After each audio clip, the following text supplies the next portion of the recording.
I wanted to take a minute to give everybody a quick tour of the Google Doc that I have set up for observations. So when you click on your student teacher's observation document that I shared, something like this will come up. This happens to be a blank template that I start with. So down here at the bottom, you'll see tabs for all of the observations, and you can do the scroll right and it will continue to go, and you'll notice there's two specific for mentor observations. This observation data tab compiles all of the ratings from all of the previous observation forms into a summary. And then there's the summative evaluation that I'll complete at the very end of the semester to show where students are and a snapshot by the end of the semester.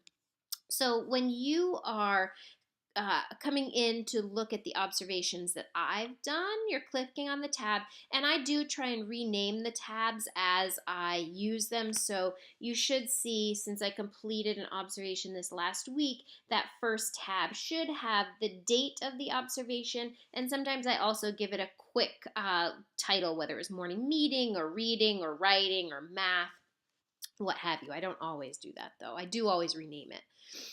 When you click on the tab for the observation you want to review, or if you're going to be completing one of your own observations, you'll notice that there's a date box at the top. That's helpful to fill in just so we have an idea of when during the semester the observation was completed.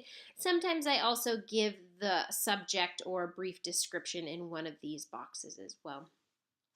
From there, you'll notice that there's a large rubric, and this is organized and developed based on in-task teaching standards, and you can see that correlation to each of the items that are in the rubric.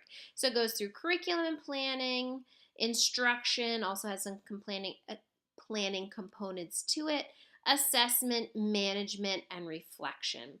The part that I like about this document was we added this evaluators are looking for. So it gives you a bit of an idea based on the language of the standard what we as supervisors and observers are looking for. Some of them talk about consistent use, so those early in the semester are difficult to report out on, but that will develop as the semester goes on. There's a rating scale, 1, 2, or 3. Sometimes I fill in the rating. I'm more likely to highlight the column, the box within the column that I'm giving. And then, whoops, over here on the right, there's spots for comments.